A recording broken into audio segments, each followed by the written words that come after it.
Well, hello, beautiful souls. It's July 1st, and this is Sybil Star. I'm doing something different this month. I'm going to be doing, well, actually, not going to be, I'm doing a video recording of the astrology of the month, the astrology of July 2026, remembering our divinity. It is such a powerful month. I felt like I really needed to address all of the different things that are happening, the astrological events that are happening this month. I'm also going to be doing a timestamp so that you can tune in to either watch the whole video or watch what is most interesting to you. So, to begin with, it's like I said, it's a very powerful month. And some of the things we're going to be covering are Jupiter entering Leo. Jupiter entered Leo on June 29th, but July will be the first month that it's there completely. And Jupiter will be in Leo for a year. We're also going to be continue to talk about the Golden Triangle because it is still in effect. It's going to be in effect for almost 3 years, sometimes more closely and sometimes more loosely. But we also have another aspect that is added to the Golden Triangle, which is called a cradle, or some are calling it Barbault's Basket. And we're going to talk more about that. The nodes of the moon change signs. They are leaving Virgo and Pisces and moving into Leo and Aquarius. And of course, we have Mercury retrograde. So let us begin. I'm going to share the chart for July 1st so that you can kind of see where things are. All right. So let's see. Um, first, I think I'm just going to show you the Golden Triangle because that's where we are beginning, is with the Golden Triangle. Let me pull that up here. Okay.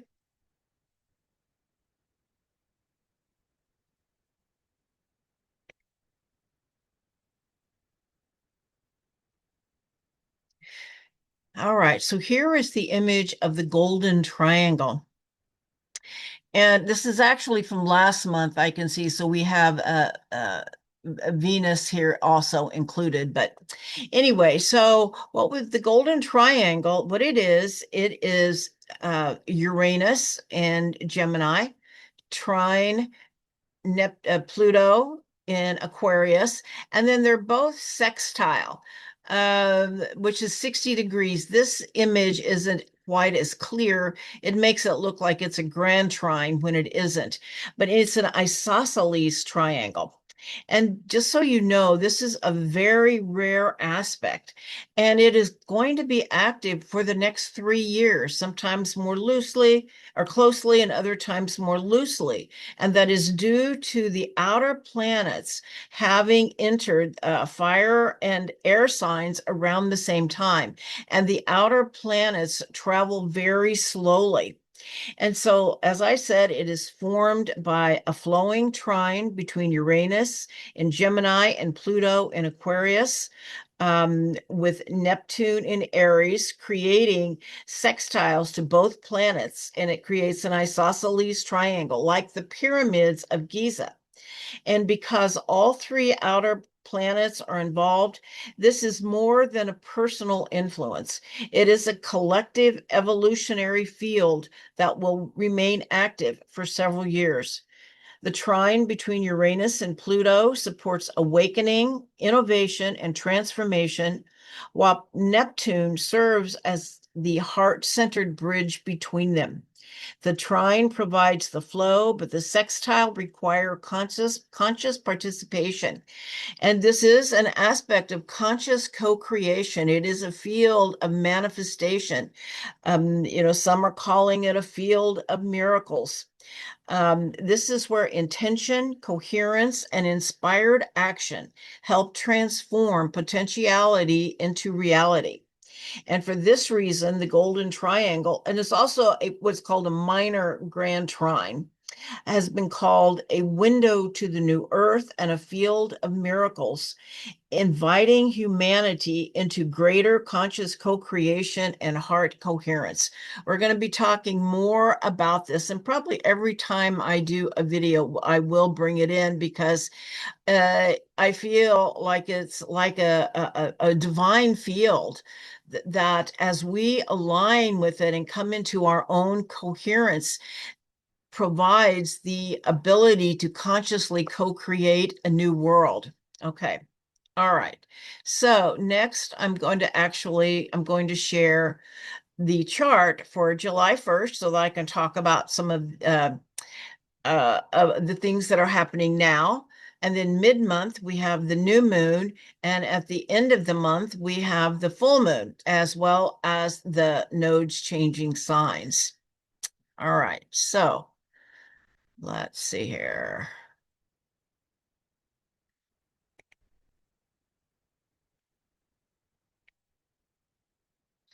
All right, so this is the chart for today, July 1st. All right. So what we have today, we're going to start with Jupiter. You know, Jupiter changes signs every year, and Jupiter brings blessings, opportunity. It's the planet of expansion, opportunity, and abundance. And it enters the bold sign of Leo, which is ruled by the sun. Now, in ancient Greek astrology, Jupiter was exalted in Leo, or actually not even just exalted, it actually ruled Leo. As Zeus, who was also Jupiter in the Greek pantheon, was the king of the gods. And Leo, of course, is the sign of royalty. So, some of the qualities that Jupiter in Leo is bringing, and like I said, as you can see it right here, just moved in. It's still at 0 degrees, 20 minutes of Leo. It's remembering our divinity, that we are divine beings having a human experience, and they're both important. And it's from that place of that inner divinity, it's to let your light shine. Jupiter in Leo encourages us to step into greater visibility, confidence, and authentic self-expression. It invites us to share our gifts, talents, and creativity in the world. Jupiter is also a sign of is a planet of leadership, and Leo is definitely the sign of leadership. But it's about leadership from the heart. Leo is associated with the heart, and Jupiter expands whatever it touches. This transit supports a heart-centered leadership, generosity, courage, and inspiring others through example rather than control. It's about creative expression and expansion of our creativity. And this is one that I think is super important. It's joy as a spiritual practice. Jupiter in Leo is about the frequency of joy. Jupiter in Leo reminds us that joy, play, celebration, and gratitude are not distractions from the spiritual path. They are part of it. The soul grows when it is allowed to create, love, and shine. The shadow is the shadow of Jupiter in Leo. The challenge is avoiding arrogance, drama, attention seeking, or the need for constant validation. Jupiter magnifies Leo's gifts, but also its tendency toward pride if the heart is not balanced with humility. The spiritual meaning of Jupiter in Leo. Jupiter in Leo asks us to remember that each person carries a unique spark of the divine. The purpose is not to become more important than others, but to fully embody the light we came here to share. When we shine authentically, we give others permission to do the same. All right. Now, the next thing we're going to talk about is Mercury. Okay. So we've got Mercury here at 26 degrees, 4 minutes of Cancer, and it's retrograde. Mercury went retrograde on June 29th, and it's going to be retrograde until July 23rd. But Mercury will have been in Cancer through its retrograde motion from June 1st through August 9th when it moves into Leo.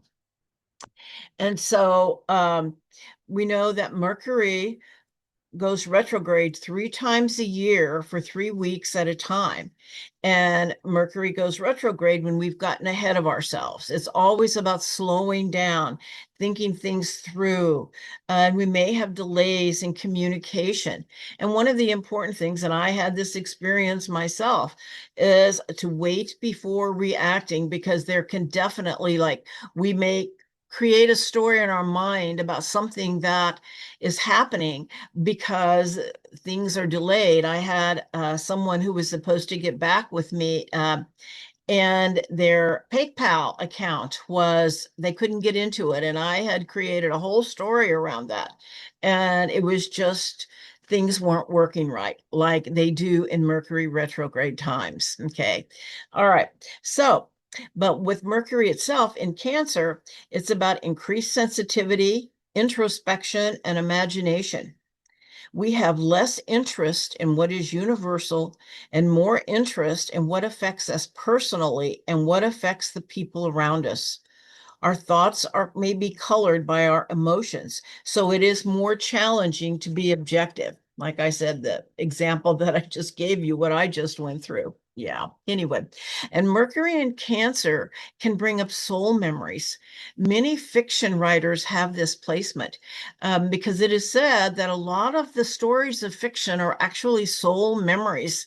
And many fiction writers, like I said, have Mercury in Cancer. All right, now the next planet is Mars. All right, so Mars has been transiting in Taurus for quite a while, it seemed. First it was in Aries, then Taurus. Now it's in Gemini. And here's Mars right here. And Mars is conjunct Sedna. It's also conjunct Uranus, and it is in a square to the nodes. And this really is just the first week of the month that it's making all of these aspects. And then it will move on. But it's going to be in Gemini until what is that? Mid August. Okay. All right. But Mars, of course, he's the warrior, and Gemini is the sign of communication. So in Gemini, Mars is versatile and flexible. Our interests may be more diversified, possibly to the point of going off on so many tangents that we are scattered and ineffective. Just kind of keep it, like they say, Gemini is, it's come to sample every piece of the pie. It's jack of all trades, master of none. That's kind of what it is, because Gemini has come to have the experience, not necessarily to master everything, but to have these experiences. And also Mars and Gemini, like I said, can also be sharp-tongued, using words as weapons, so think before you speak. Mars and Gemini can also be very clever and very funny. All right. Now, as I said, the first week of the month, Mars is in a square to the nodes. And then, as you can see, the nodes are in the last 0 degrees. They're going to be moving, because the nodes move backwards. They don't move forward. They move backwards. All right. So they're going to be changing signs later in the month. But anyway, for now, Mars is square the nodes, and so it can indicate a crossroads in consciousness. Old mental patterns and habitual ways of thinking can no longer carry us forward. And I find this interesting. Mars and Gemini square the node says choose curiosity over certainty. Gemini is known to be the heretic. It questions everything. So a lot of old beliefs and thoughts that will be questioned. And so be curious, kind of follow the thread. If something, let's say an old belief is really questioned, follow that thread to see where it leads you. Okay, Mars is also conjunct Uranus in Gemini. And Uranus, of course, is the planet of awakening, the planet of change and of sudden changes. And so Mars conjunct Uranus, and it's exact on, let's see, I believe the second or the third. Some I can't remember which. Anyway, Mars is it's so what could happen is have sudden breakthroughs and rapid change. It's like you think you're going down one path and suddenly something just shifts and everything is changed. It's kind of one of those aspects where things can change on a dime. And so Uranus electrifies Mars, bringing flashes of insight, unexpected opportunities, technological advances, and the courage to break free from limitations. And of course, the old cliche really applies here: expect the unexpected. This is a highly innovative energy, but can also be impulsive or erratic. Ground inspiration before acting and remain adaptable as events unfold quickly. I would say that's a very wise guidance for this first week of July, is to be adaptable and go with the flow. And Mars is also conjunct Sedna, really exact today. And so Sedna in uh, Gemini is about finding your authentic voice. Sedna invites us to reclaim parts of ourselves that have been silenced, betrayed, or cast aside. Mars provides the courage to speak from a place of deep inner truth. Okay. And it's also part of the Golden Triangle as it's conjunct Uranus. So it's trine Pluto and it's sextile Neptune right here. Okay. And is also sextile Jupiter. Okay. All right. Rather than simply disrupting the old, it is opening neural pathways, new conversations, and new ways of perceiving reality. All right. Another thing that is happening, I didn't mention it, but let's see, where is it? Here it is, Chiron. Here it is. Chiron is at 0 degrees, 23 minutes of Taurus. Chiron is going to be in Taurus from June 19th to September 21st. Chiron has spent the last 8 years in Aries and is going to make one last dip into Aries before it moves fully into Taurus on next year. So, after years of healing wounds around identity, courage, and self assertion in Aries, Chiron offers a preview of a new healing journey focused on self worth, security, values, and our relationship with the physical body and the earth. Okay. Now, the sun, what is the sun doing? Well, the sun is at 10 degrees of Cancer today, but it's going to be coming up into direct alignment with the star Sirius. And it's probably already feeling it because it's just 4 degrees away. So the sun will be in alignment with Sirius on July 6th, but within range several days before and after. Sirius is now at 14 degrees, 26 minutes of Cancer, and the light of Sirius pours through our sun and is then dispersed throughout our solar system. And what this can mean for us is, one, an illumination of higher purpose and spiritual leadership. Sirius is often called our spiritual sun, and it shines a light on our soul's purpose, encouraging us to step more fully into authentic leadership, service, and the embodiment of our highest gifts. It is a gateway for higher light and heart wisdom. Sirius has long been associated with divine wisdom, initiation, and the transmission of higher frequencies. This alignment invites us to open the heart, receive new inspiration, and anchor greater coherence between the soul, mind, and spirit. And of course, it's always important to remember that the sun in the chart of the US on July 4th at 13 degrees of Cancer is aligned with Sirius. Our founders were Freemasons, so this day was no accident. And this date was chosen due to the alignment with Sirius. The US is under the protection of Isis and Sirius. In Egyptian cosmology, Sirius was thought to be the celestial form of Isis as the Great Mother. But it's important to also know that Washington, D.C., our capital, has much Egyptian and Greek iconography on buildings and statues. You'll see a lot of Egyptian and Greek, like I said. Now, there's another important day in July that aligns with Sirius. It is called the heliacal rising of Sirius, which can come anytime from July 28th through August 12th.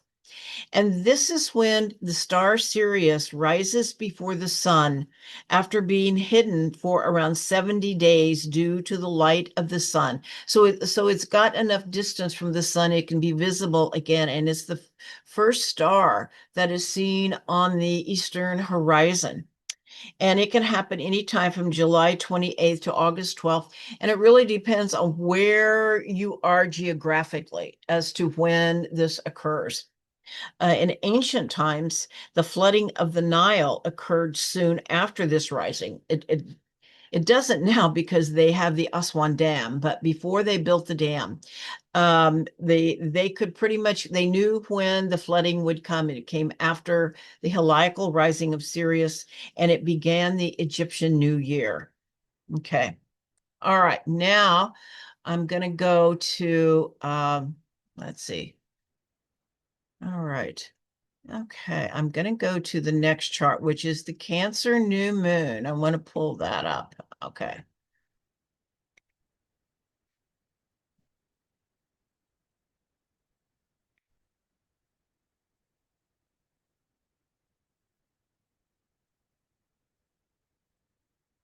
All right, so here is the Cancer new moon.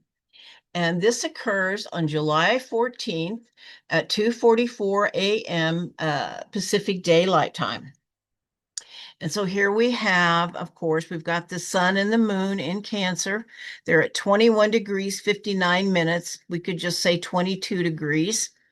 And we've got here uh, well, I'll show you again. We've got the golden triangle, but we've also got an addition, which is Jupiter. So we've got Pluto, which is trine Uranus, and they're both sextile Neptune here. But Jupiter, and this will be exact from what is it, the 18th through the 22nd, that Jupiter will also be at 4 degrees. You can see Pluto is at 4 degrees of Aquarius, Neptune at 4 degrees of Aries, Uranus at 4 degrees of Gemini. And then we've got Jupiter here, and Jupiter's coming into alignment. So, first off, what about the Cancer new moon itself? So, the Cancer archetype is associated with the Divine Mother as well as the human mother.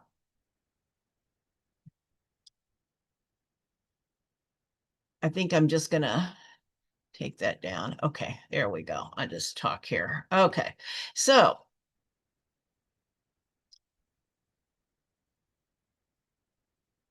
yeah, so Cancer, the sign Cancer is associated with the Divine Mother as well as the human mother.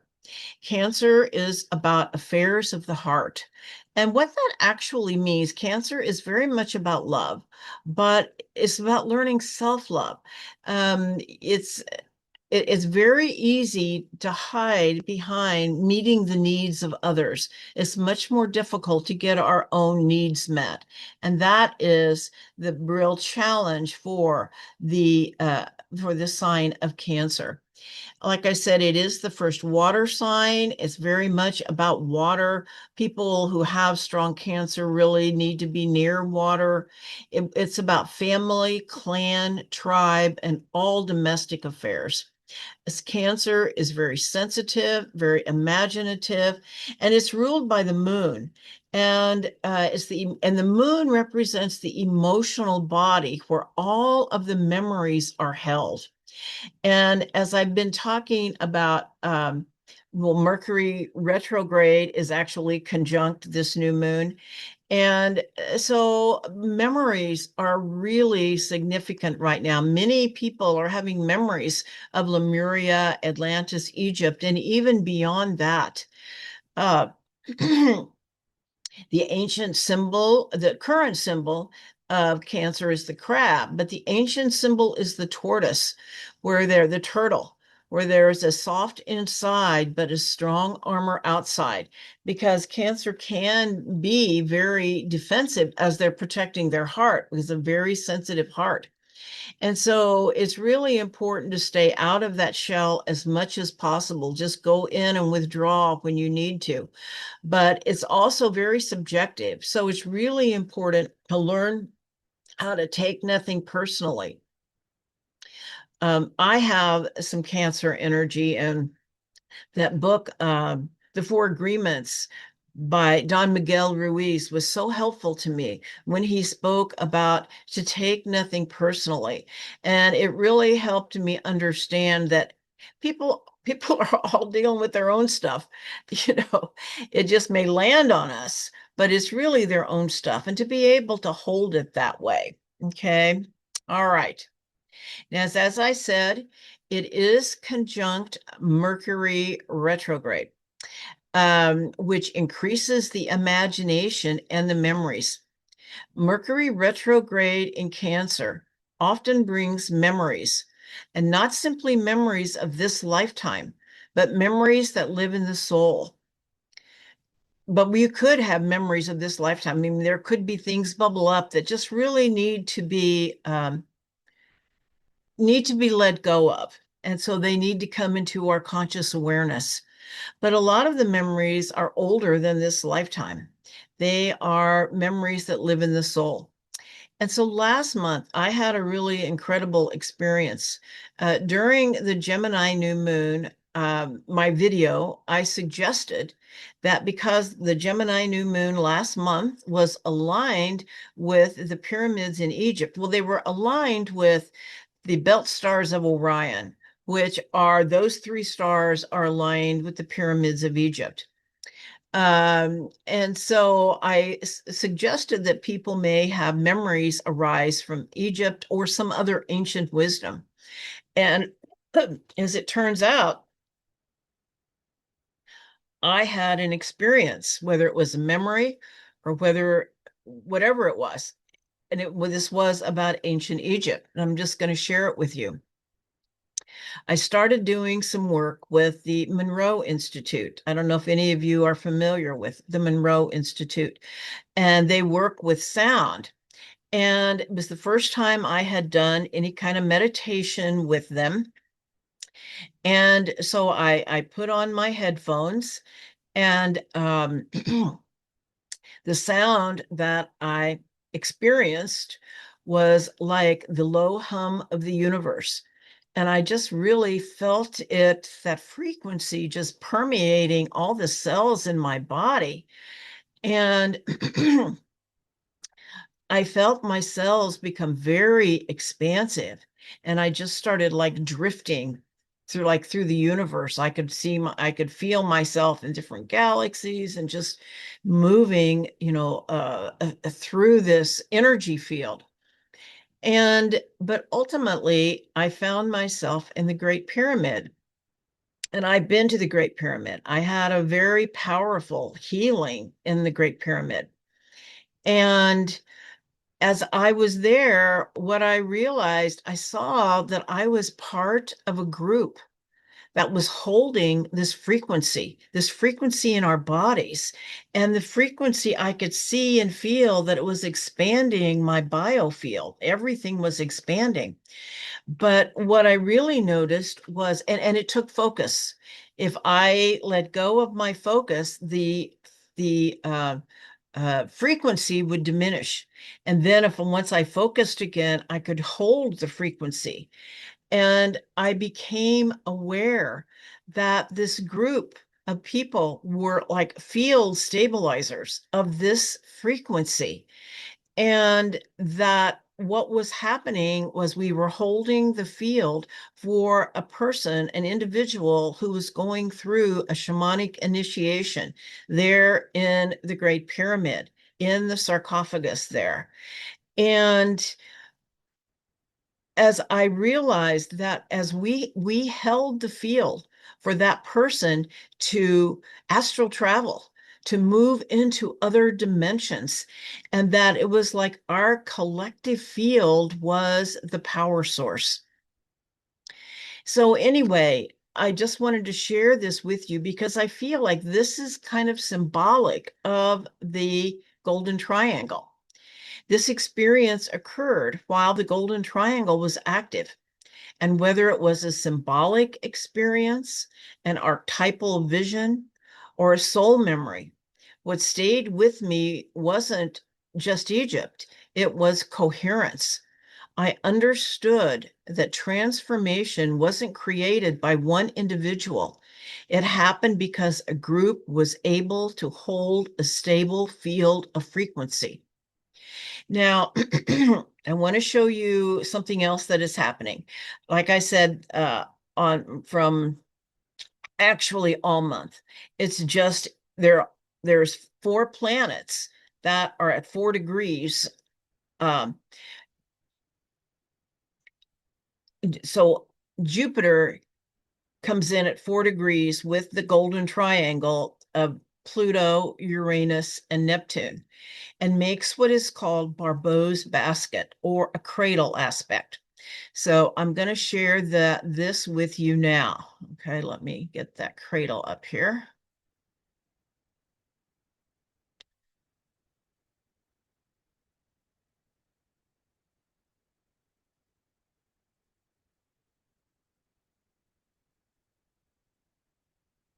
Right here it is. Okay. All right. So we have the golden triangle, and it looks quite different when we add Jupiter. So here we have Pluto, which is opposite, or Jupiter comes in to oppose Pluto. Okay, so that there's an opposition. Jupiter is at 4 degrees. Pluto is at 4 degrees of Leo, opposite Pluto at 4 degrees of Aquarius, which is a sextile Neptune at 4 degrees of Aries, which is a sextile um, Uranus, which is at 4 degrees of Gemini, which is sextile Jupiter at 4 degrees of Leo.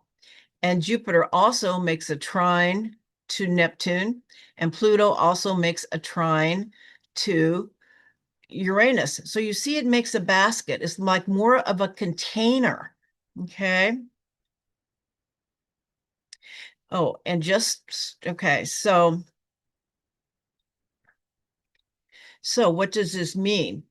So as Jupiter moves into opposition with Pluto, the golden triangle becomes what he's an astrologer.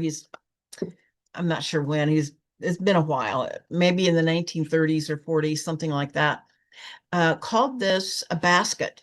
And so it's called Barbault's Basket. And I'm not sure if that's the correct pronunciation. Anyway, Barbault. Anyway, I began to see the symbolism in a completely new way. A basket is designed to carry something precious. The golden triangle creates the coherent field. And let me show you the golden triangle once again too. I'm going to show you a different image of the golden triangle. Might be a little easier to see. Okay, here it is. Here we've once again, we've got Uranus, trine Pluto, and they're both sextile Neptune. This is, you can see it's more of an isosceles triangle, not a um, grand trine.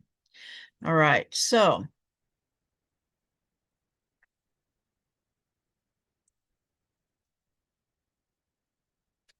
so the golden triangle is what creates the coherent field.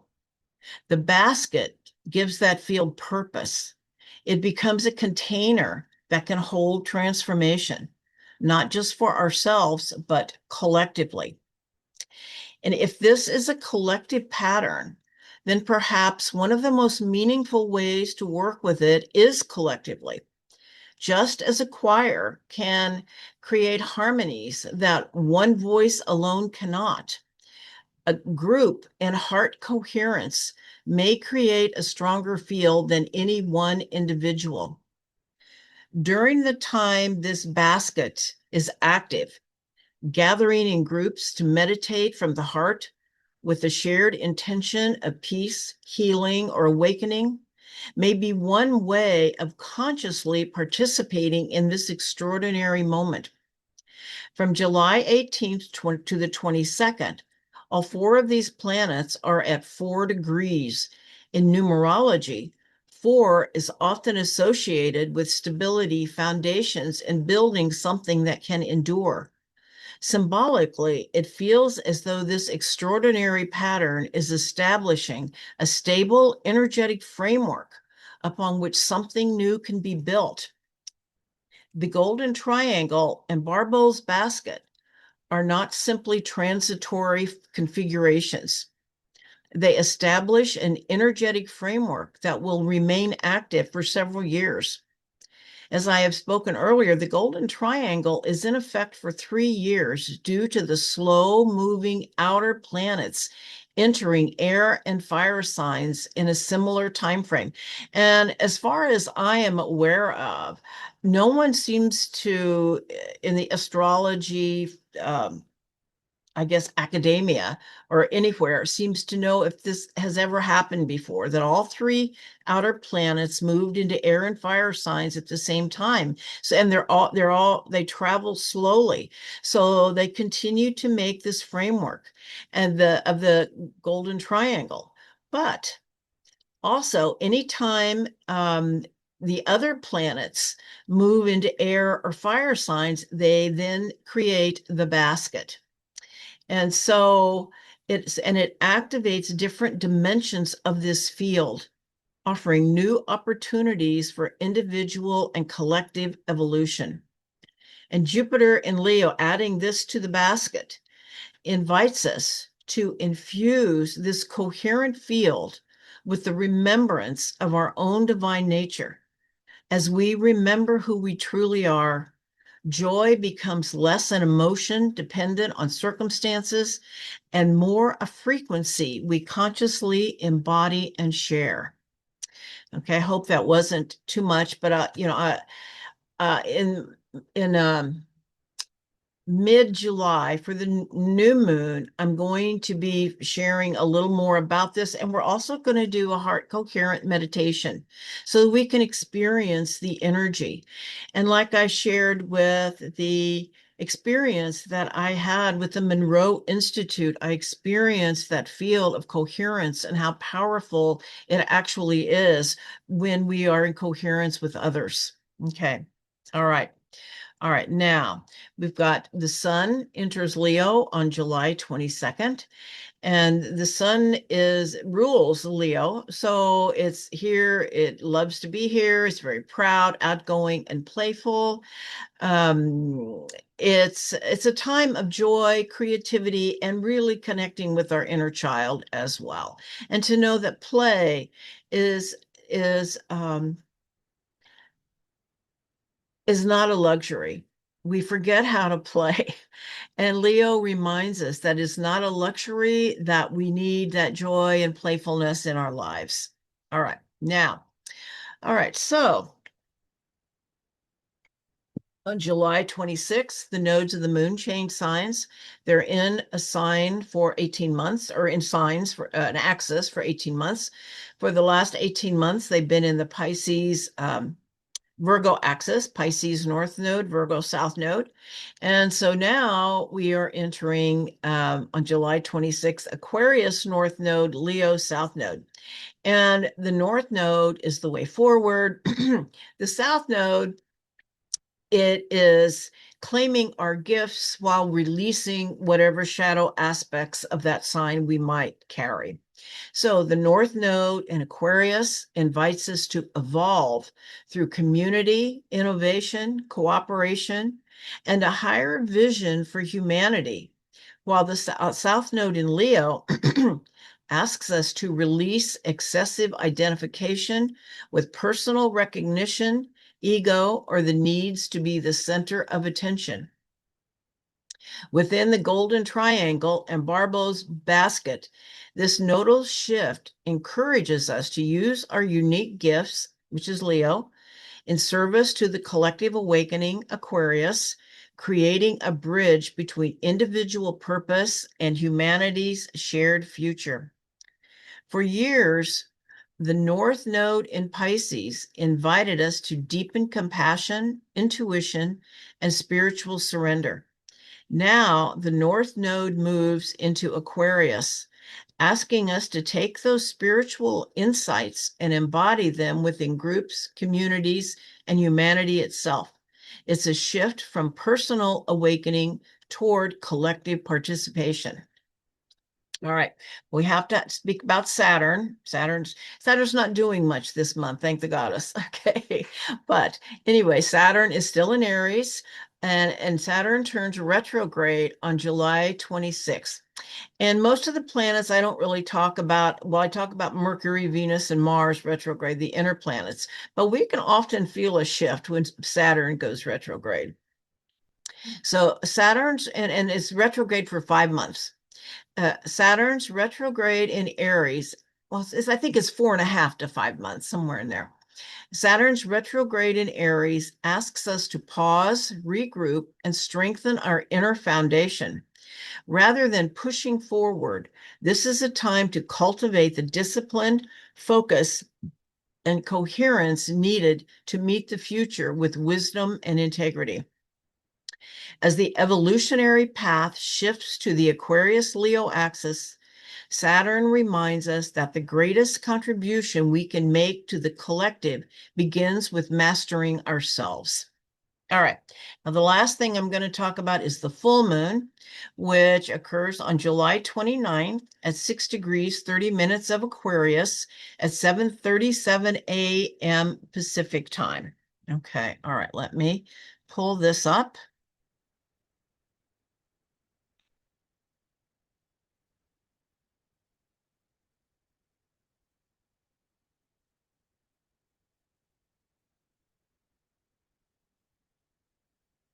All right. So here is the Aquarius full moon. Okay. As I talked about, here it is at 6 degrees, 30 minutes of Aquarius. Here it is. The moon is at 6 degrees, 30 minutes of Aquarius, and it's opposing the sun at 6 degrees, 30 minutes of Leo. As you can see, there's a very tight conjunction between the sun and Jupiter in Leo. Jupiter is at 6 degrees, 25 minutes, so it makes it very prominent. The moon is conjunct, it's conjunct what is called the part of Earth, and but it's also conjunct Pluto here at 4 degrees, 13 minutes. And the cradle or Barbault basket is still activated. It's not exact like it was at 4 degrees, but it's still very powerful. It's still in play. So you can see, right, we've got, the moon and Pluto, sextile Neptune, sextile Uranus, sextile the sun, which is, of course, opposite Pluto and the moon. All right. So the full moon illuminates the balance between individual expression and collective evolution. With the sun and Jupiter united in Leo opposite the moon in Aquarius and conjunct Pluto, we are invited to let our authentic light shine while using our gifts in service to humanity. This Aquarius full moon is asking each of us to not simply awaken to our own light, but to consciously bring that light into the collective.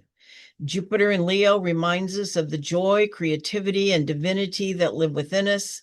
Pluto in Aquarius asks us to embody those qualities in ways that transform the world around us.